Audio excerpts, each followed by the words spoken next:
Bismillahirrahmanirrahim. Alhamdulillahi rabbil alamin.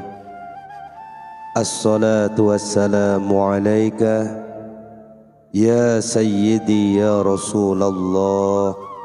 Khudh biyadi qallat hilati adrikni. Rasulullah sallallahu alaihi wasallam bersabda, wudu adalah sebagian dari iman. Pada hadis lain beliau bersabda, kunci solat adalah berwusuci. Dan agama ditegakkan di atas nilai-nilai kebersihan. Sementara itu Allah subhanahu wa ta'ala berfirman, sesungguhnya Allah menyukai orang-orang yang bersih. Quran Surat At-Taubah ayat 108. Bersuci itu memiliki 4 urutan, yaitu yang pertama, menyucikan orang yang suci dari hadas. Yang kedua, menyucikan badan dari kesalahan dan dosa. Yang ketiga, menyucikan hati dari akhlak tercela. Dan keempat, menyucikan batin dari selain Allah. Bersuci tingkat keempat adalah penyucian yang terjadi di kalangan para nabi dan orang-orang terpercaya. Dalam setiap tingkatan, nilai bersuci adalah separuh amal dari ibadah yang dilakukan. Dalam setiap tingkatan terdapat upaya takhalli dan tahalli. Nilai tahalli ini adalah separuh dari amal, karena amal-amal lainnya tergantung pada upaya tahalli yang dilakukan. Hal ini diisyaratkan Allah subhanahu wa ta'ala dalam ayat, katakanlah Allah lah yang menurunkannya. Kemudian sesudah kamu menyampaikan Al-Quran kepada mereka, biarkanlah mereka bermain-main dalam kesesatannya. Quran Surat Al-An'am ayat 91. Redaksi kemudian biarkanlah mereka, maksudnya adalah biarkanlah orang-orang kafir menghiasi atau bertahalli hati mereka dengan selain Allah. Dalam upaya menyucikan hati, ia harus dibersihkan dari akhlak-akhlak tercela untuk kemudian dihiasi dengan akhlak-akhlak terpuji. Begitu pula dengan anggota tubuh, ia harus dibersihkan dari dosa-dosa lalu dihiasi dengan ketaatan. Setiap tingkatan yang ada ini menjadi syarat untuk masuk ke tingkatan selanjutnya. Penyucian yang dilakukan orang yang suci dari hadas menjadi syarat untuk penyucian anggota tubuh dari dosa. Lalu penyucian anggota tubuh dari dosa menjadi syarat untuk penyucian hati dari akhlak tercela, dan selanjutnya menjadi syarat untuk penyucian batin dari selain Allah subhanahu wa ta'ala. Anda jangan menganggap bahwa tujuan bersuci telah tercapai ketika anggota tubuh bagian luar sudah bersih. Jika Anda berpikir seperti itu, maka berarti Anda tidak memahami maksud utama dari bersuci. Dan Anda juga jangan menganggap bahwa semua tingkatan dalam bersuci ini dapat dipahami hanya dengan berangan-angan dan dapat dilakukan hanya dengan asal-asalan belaka. Kalaupun Anda berupaya keras sepanjang hidupmu, boleh jadi Anda hanya berhasil mencapai sebagian saja dari semua tujuan yang ada. Bersuci dari hadas yaitu dengan berwudu, mandi dan tayammum yang didahului dengan membersihkan bagian-bagian tubuh tempat keluarnya kotoran setelah buang air kecil dan besar. Selanjutnya kami akan menjelaskan bagaimana cara melakukan itu semua. Berikut etika dan sunnah-sunnahnya diawali dengan penjelasan buang hajat, karena itulah yang menyebabkan wudu. Etika buang hajat, air kecil atau besar. Orang yang akan buang hajat di tempat terbuka hendaknya menjauhkan diri dari pandangan banyak orang dan menutupi dirinya dengan sesuatu jika memungkinkan.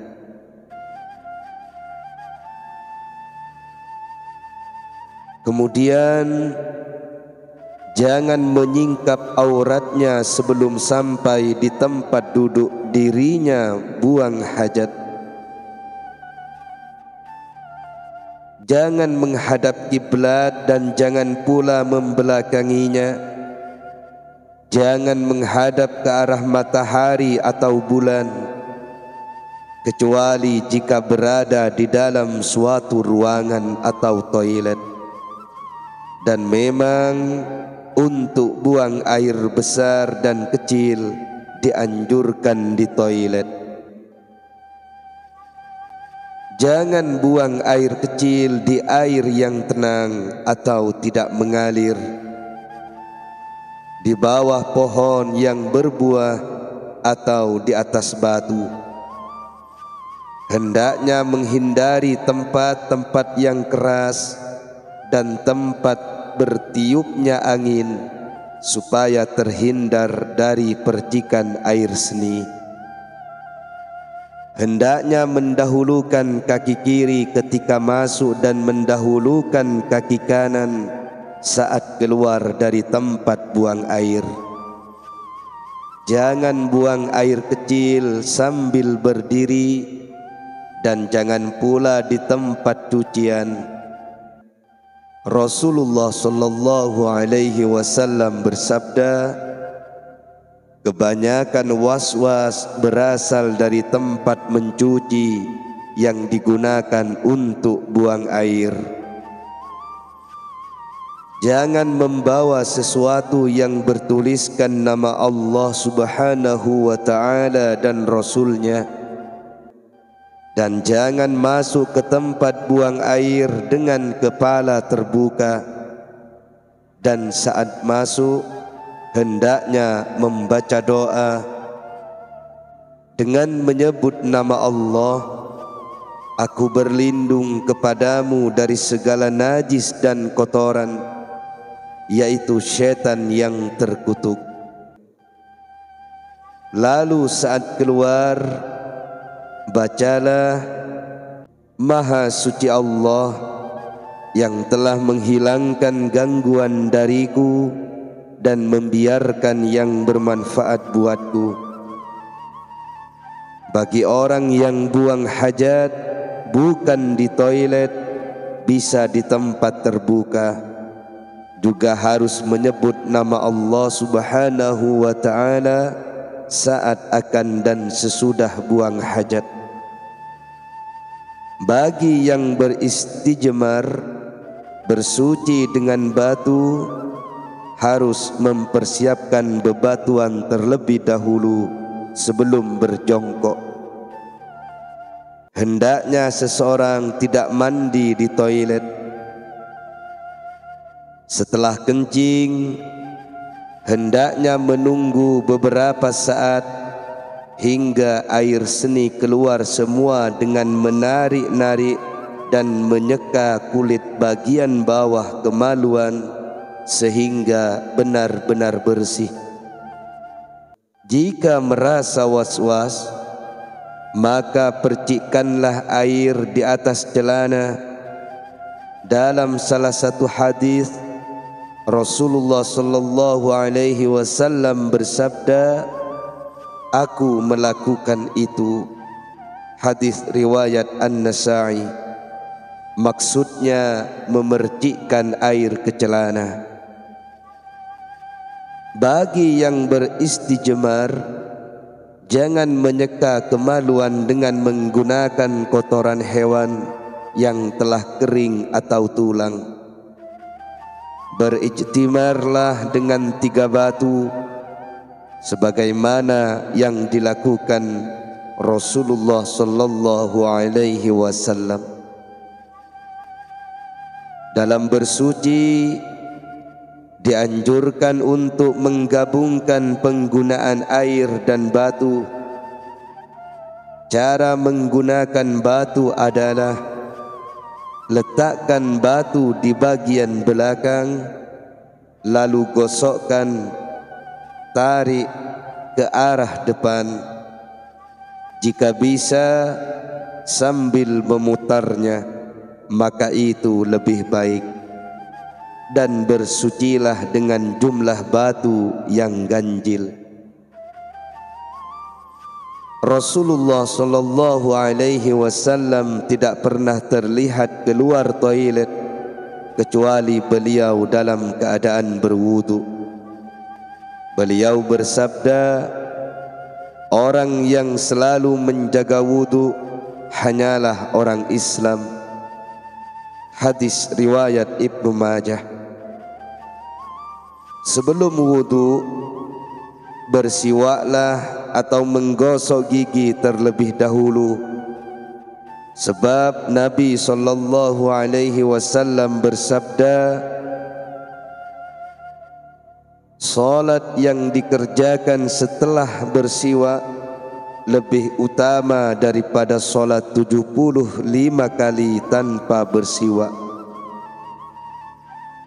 Kemudian duduk untuk berwudu, lalu mengucapkan basmalah, sebab Rasulullah sallallahu alaihi wasallam bersabda, tidak dianggap berwudu bagi yang tidak menyebut asma Allah atau membaca basmalah. Hadis riwayat Abu Daud. Lalu mengucapkan, "Aku berlindung padamu dari godaan setan, dan aku berlindung padamu, wahai Tuhan, dari kehadiran mereka padaku." Kemudian mencuci kedua tangan sebanyak 3 kali sebelum memasukkannya ke dalam wadah. Lalu mengucapkan, "Ya Allah, aku mohon padamu keberuntungan dan berkah, dan aku berlindung padamu dari kesialan dan kebinasaan." Kemudian berniat menghilangkan hadas atau untuk tujuan dibolehkan solat. Niat ini harus tetap ada atau berlangsung sampai membasuh wajah. Lalu menciduk air dengan tangan untuk dimasukkan ke mulut, terus berkumur 3 kali. Boleh berlebih-lebihan dalam berkumur dan menghirup air, kecuali jika sedang berpuasa. Maka lakukanlah dengan pelan, seraya mengucapkan, "Ya Allah, tolonglah aku agar selalu membaca kitab-Mu dan banyak berzikir kepadamu. Kemudian menciduk air untuk dimasukkan ke hidung, lalu dikeluarkan kembali. Hal ini dilakukan sebanyak 3 kali. Saat memasukkan air, bacalah doa, "Ya Allah, anugerahkanlah wangi surga kepadaku dan ridholah Engkau kepadaku." Dan ketika mengeluarkannya dari hidung, bacalah doa, "Ya Allah, aku berlindung kepadamu dari bau api neraka dan ketetapan yang buruk." Kemudian menciduk air dan dibasuhkan wajah, mulai dari daerah pangkal rambut hingga ujung dagu, dan dari telinga yang satu ke telinga lainnya. Tidak wajib membasuh naz'ataini karena itu bagian kepala, tapi wajib membasuh bagian wajah yang oleh wanita sering digunakan untuk menjauhkan rambut dari wajah atau menyibak rambut, dan wajib mengalirkan air ke tempat bagian wajah yang ditumbuhi rambut, yaitu alis, kumis, bulu mata, dan cambang. Wajib pula membasuh bagian depan wajah bila jenggotnya tipis. Hukum membasuh rambut yang tumbuh di antara bibir bawah dalam masalah ketebalannya sama dengan jenggot. Lalu alirkan air ke bagian-bagian yang tampak pada jenggot, dan memasukkan jari jemari ke lekuk-lekuk kulit di bagian mata, menggosoknya dan membersihkan kelopak mata, seraya berdoa, "Ya Allah, putihkanlah wajahku dengan cahayamu pada saat wajah-wajah para walimu menjadi putih, dan janganlah Engkau hitamkan wajahku dengan kegelapanmu pada saat wajah-wajah para musuhmu menjadi hitam." Saat membasuh wajah, memasukkan jari jemari ke sela-sela jenggot hukumnya sunnah. Kemudian membasuh kedua tangan hingga siku sebanyak 3 kali, menggerak-gerakkan cincin, dan membasuh tiap-tiap bagian yang wajib dengan melebihkan basuhannya pada daerah yang tidak wajib dibasuh. Sebab dalam satu riwayat dikatakan bahwa bagian tubuh yang dikenai perhiasan termasuk bagian wudu yang harus dibasuh. Lalu memulai dengan tangan kanan seraya berdoa, "Ya Allah, berikanlah kitabku atau catatan amal di tangan kananku, dan periksalah amal ibadahku dengan ringan." Saat membasuh tangan kiri, ucapkanlah, "Ya Allah, aku berlindung kepadamu dari diberikan kitab melalui tangan kiriku atau dari belakang punggungku." Kemudian usap kepala dengan cara kedua telapak tangan dibasahi, lalu ujung jari kanan disentuhkan ke ujung jari kiri. Setelah itu, kedua tangan diletakkan di ujung kepala, lalu ditarik atau diusapkan ke bagian belakang dan dikembalikan ke depan. Hal ini dilakukan 3 kali seraya mengucapkan, "Ya Allah, kelilingilah diriku dengan rahmat darimu, turunkanlah berkahmu kepadaku, dan naungilah diriku di bawah naungan arsy-Mu di hari tiada naungan, tempat berteduh selain naungan darimu. Lalu mengusap kedua telinga bagian luar dan dalam dengan air yang baru. Caranya masukkan jari telunjuk ke bagian dalam dua telinga sambil digosokkan, sedangkan kedua ibu jari berada di bagian luar telinga sambil menggosok-gosok pula. Hal ini diulangi hingga 3 kali seraya mengucapkan, "Ya Allah, jadikan aku golongan orang yang mendengarkan nasihat dan mengikuti kebaikannya. Ya Allah, perdengarkan padaku panggilan surga bersama orang-orang soleh." Kemudian mengusap leher berdasarkan sabda Nabi sallallahu alaihi wasallam, mengusap leher menciptakan keamanan dari belenggu di hari kiamat.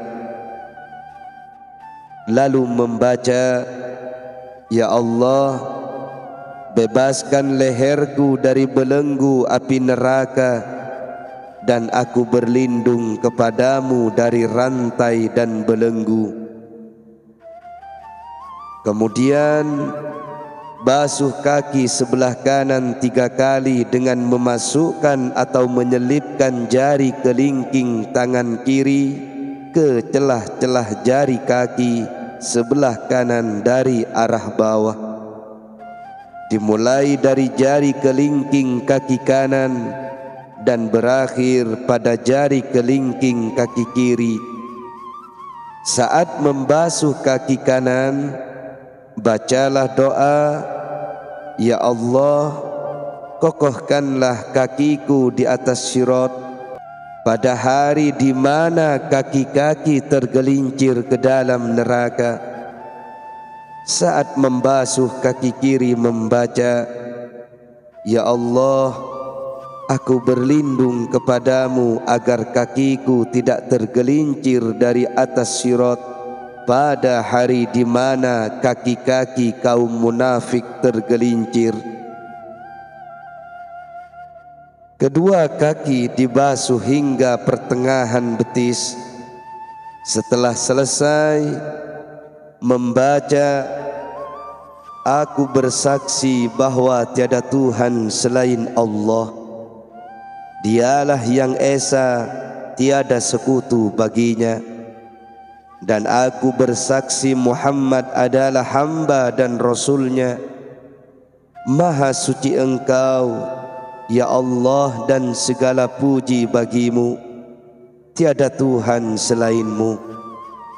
Aku telah berbuat salah dan menzolimi diriku sendiri. Kini aku mohon ampun dan bertobat kepadamu, maka ampunilah aku. Sesungguhnya Engkau Maha Penerima tobat dan Maha Penyayang. Ya Allah, jadikanlah aku termasuk orang-orang yang bertobat, dan jadikanlah aku termasuk orang-orang suci, serta jadikanlah aku termasuk dalam hamba-hamba-Mu yang soleh. Jadikanlah aku orang yang bersabar lagi bersyukur, dan jadikanlah aku orang yang banyak berzikir dan bertasbih kepadamu di waktu pagi dan petang. Barang siapa yang melakukan seperti ini, maka ia diberi stempel atas wuduknya itu, lalu stempel tersebut diangkat menuju bawah arsy.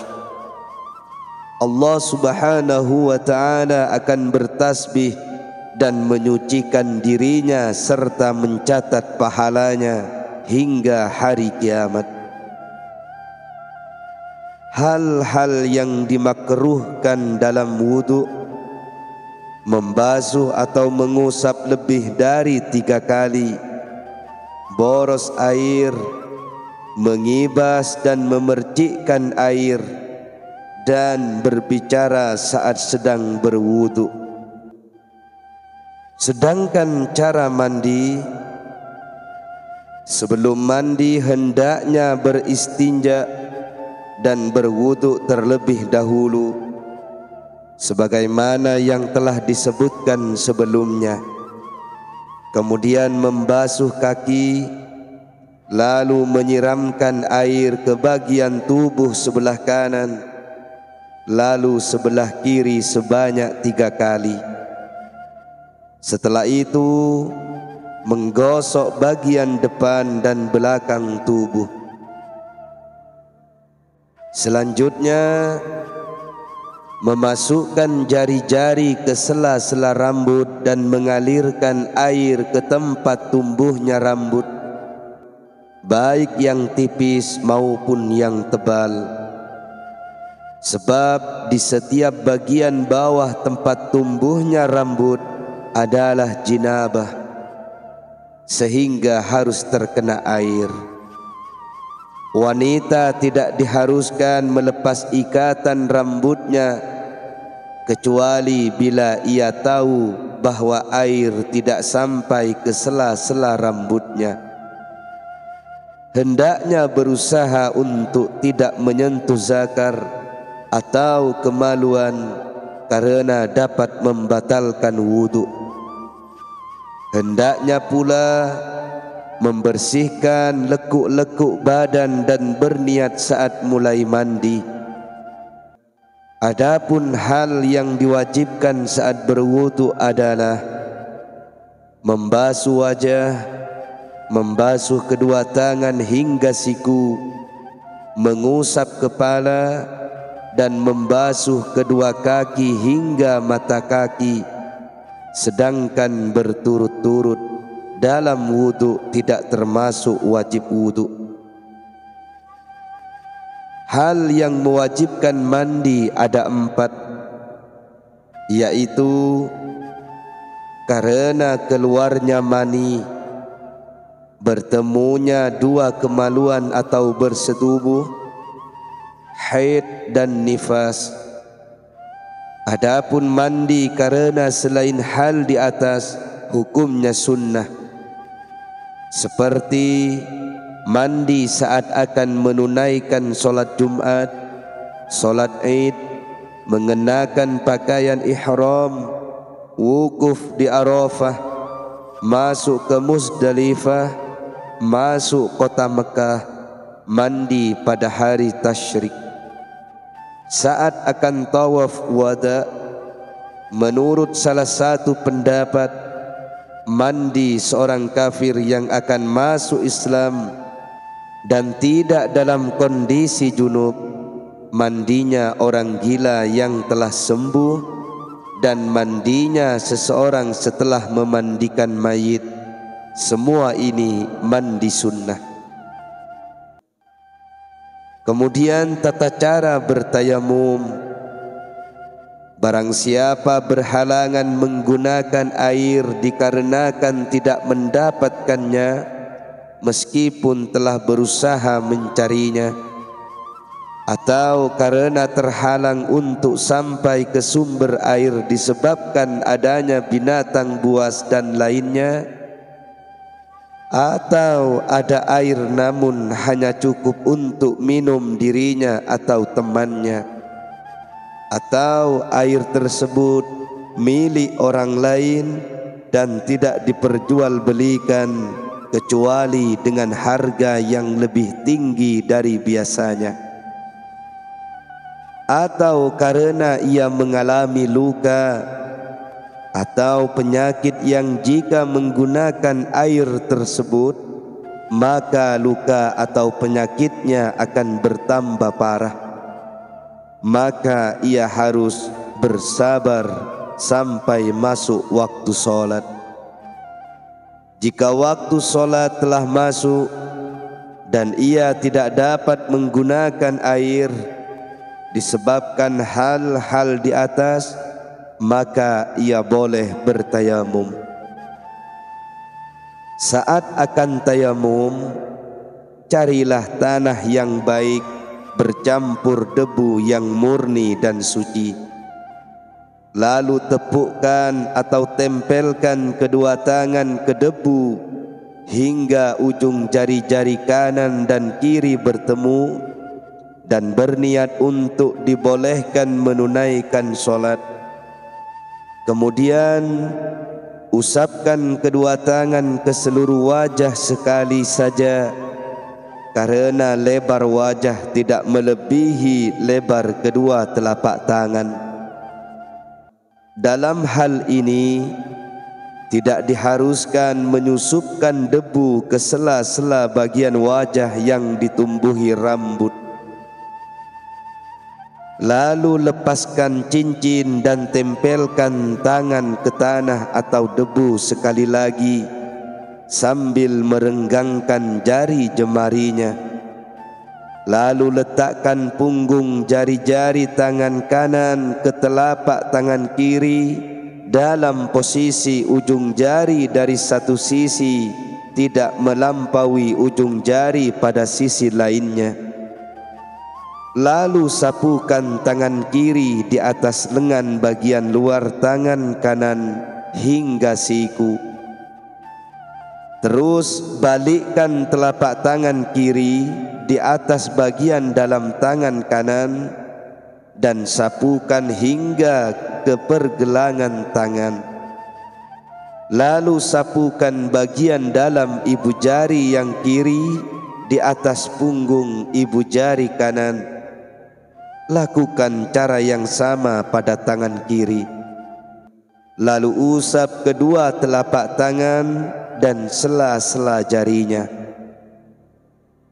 Tujuan dari perbuatan ini adalah agar satu kali tepukan dapat mencakup semua bagian.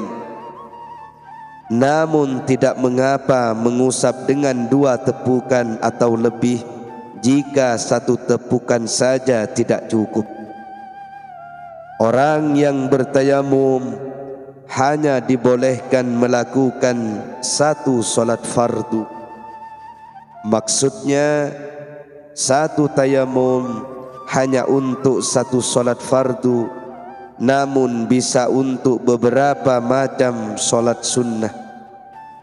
Namun untuk solat sunnah ia dapat menunaikannya sebanyak yang ia inginkan.